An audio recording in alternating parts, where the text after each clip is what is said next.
नमस्कार, एएनवी न्यूज में आपका स्वागत है और आपके साथ मैं हूं नेहा हबीब। डॉक्टर राजन सुशांत ने कहा है कि 1948 में जब हिमाचल बनना शुरू हुआ था तो पहले प्रदेश में 4 जिले बने थे, बाद में 5 व फिर 6 और फिर 4 जिले जुड़े। वह 1972 में 68 विधानसभा क्षेत्रों में चुनाव हुआ।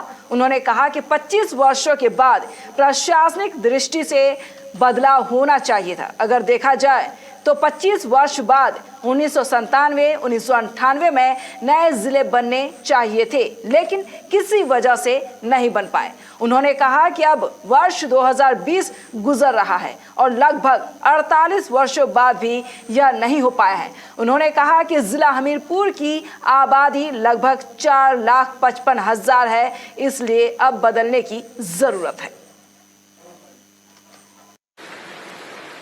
नूरपुर को जिला बनाने के लिए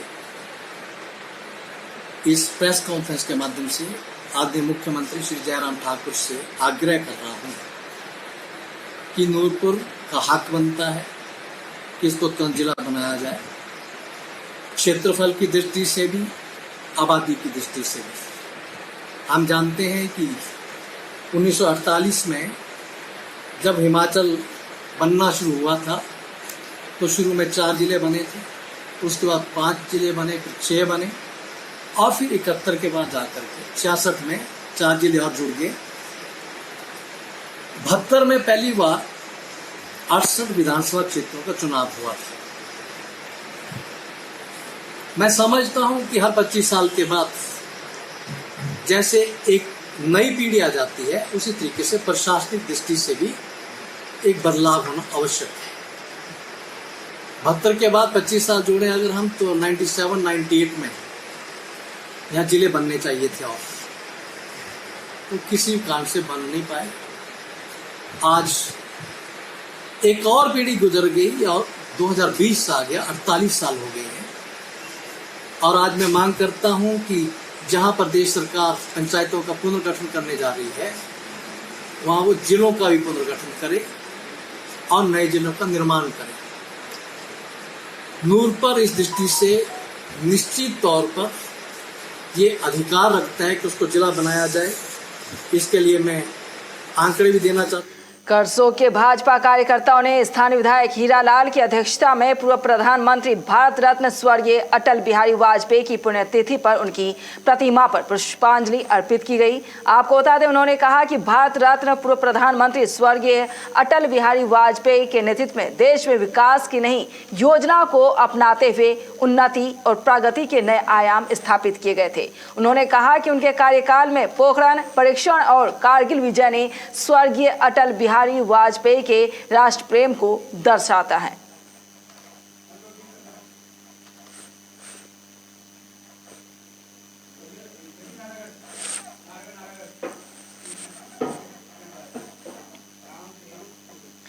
नालागढ़ में प्रेस वार्ता के दौरान आम आदमी पार्टी के शिमला संसदीय के सचिव धर्मेंद्र सिंह ने पत्रकारों से बातचीत के दौरान कहा कि हाल ही में जो हिमाचल प्रदेश मंत्रिमंडल द्वारा बीबीएन को नगर निगम के अंतर्गत लाने का फैसला लिया गया है, जो कि बिल्कुल जनहित में लिया गया फैसला नहीं है। सरकार अपने विकास कार्यों की नाकामियों को छुपाने के लिए बीबीएन की जनता को नगर निगम का झांसा देकर उद्योगपतियों को मुनाफा पहुंचाने का काम करना चाहती है। सरकार आज तक यहाँ की जनता को अच्छी स्वास्थ्य, सड़कों की सुविधाएं उपलब्ध नहीं करवा पाई, जबकि बीबीएन का लगभग 90% हिस्सा गांव में आता है।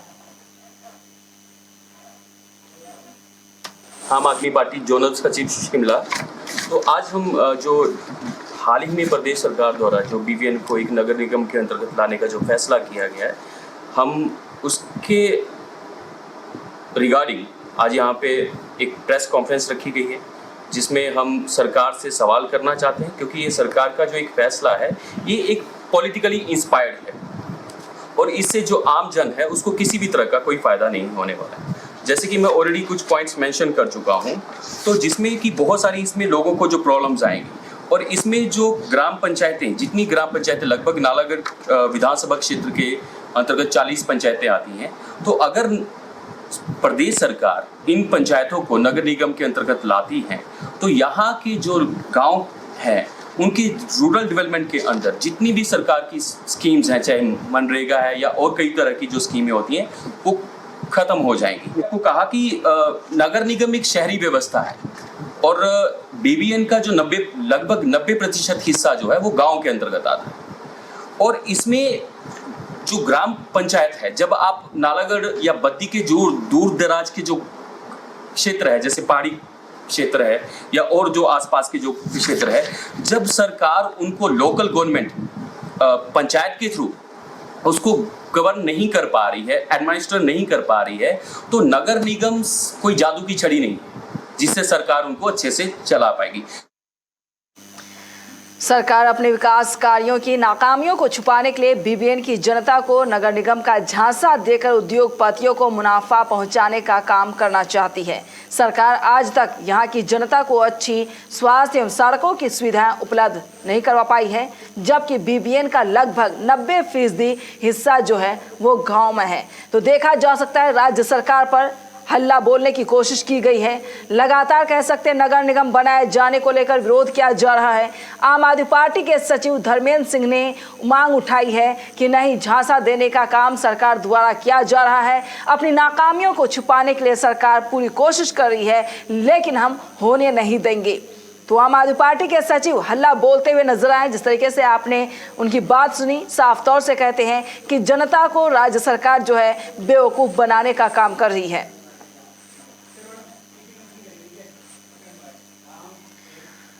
तो वहीं Indian peoples educational scientific and cultural central trust द्वारा स्वतंत्रता दिवस के उपलक्ष्य में 4 चित्रकला, पोशाक, नृत्य व संगीत प्रतियोगिताओं का आयोजन किया गया था, जिसमें कि हिमाचल के साथ अन्य राज्यों के बच्चों ने भी हिस्सा लिया। पोशाक प्रतियोगिता भी बड़ी मनमोहक रही, जिसमें बच्चों ने बड़ी रुचि दिखाई। जिला हमीरपुर से निष्ठा, अरमान ठाकुर, कांगड़ा से आदित्य अवस्थी, संस्था के सभी सदस्यों व निर्णायक मंडल सुरेश तोमर, राज शर्मा, सोनू अवस्थी, राजीव डोगरा, अमित चौधरी, यशपाल कश्यप, कल्पना गांगटा कार्यक्रम को सफल बनाया और बच्चों को बधाई भी दी। नमस्कार। एजुकेशनल साइंटिफिक कल्चरल ट्रस्ट की ओर से समस्त देशवासियों को 74वें स्वतंत्रता दिवस की ढेर सारी असीम शुभकामनाएं। हम एक खुशहाल और समृद्ध राष्ट्र की कामना करते हैं। Stay safe, stay healthy. धन्यवाद।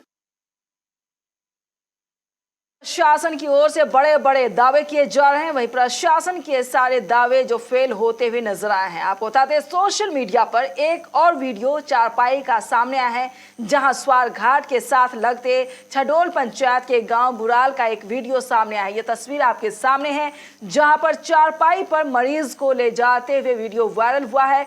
वहीं प्रशासन की पोल खुलती नजर आ रही है, जहां हर गाँव को सड़क का प्रावधान प्रशासन की ओर से किया जा रहा है। वहीं पर कई गांव अभी भी सड़क से दुरुस्त नहीं है और लोगों को चारपाई पर मरीजों को अस्पताल ले जाना पड़ता है। तस्वीर आपके सामने है, डिजिटल इंडिया भी आपके सामने है।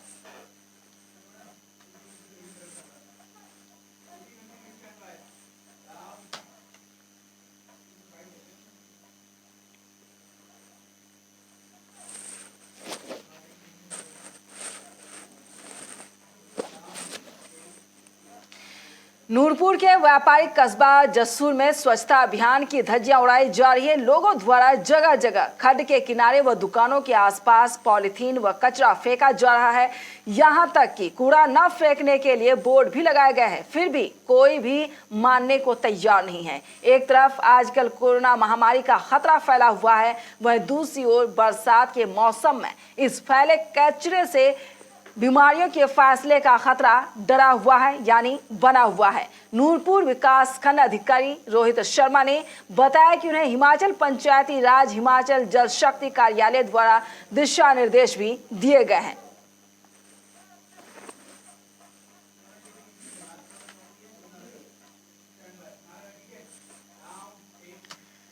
नालागढ़ के अंतर्गत पड़ने वाले गांव सल्लेवाल में किराए के मकान में रह रहे यूपी निवासी मजदूर शुक्रवार शाम को जब ड्यूटी के बाद अपने कमरे में पहुंचे तो उनकी एक 12 वर्षीय और दूसरी प्रवासी मजदूर की 15 वर्षीय बेटियां कमरे से लापता पाई गई। परिजनों ने आसपास के लोगों से अपनी बच्चियों के बारे में पूछा तो उन्हें यह पता चला कि दोपहर 3 बजे तक दोनों लड़कियां कमरे के आसपास ही मौजूद थीं, पर काफी देर ढूंढने के बाद जब परिजनों को उनका कोई पता नहीं चला तो थाना नालागढ़ में जाकर इसकी सूचना दी गई। परिजनों ने एक प्रवासी युवक पर भी उनकी बेटियों को अगवा कर ले जाने की बात बताई गई है।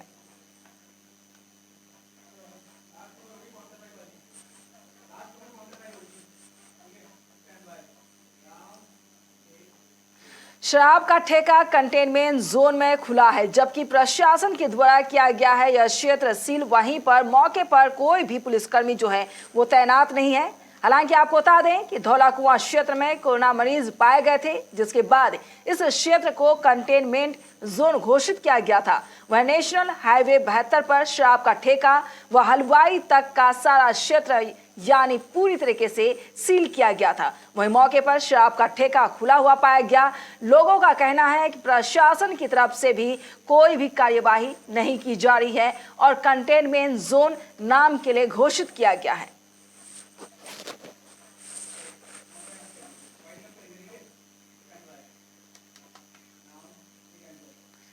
हिमाचल बुलेटिन में फिलहाल इतना ही। देश दुनिया की तमाम खबरों के लिए देखते रहें एएनबी न्यूज़। नमस्कार।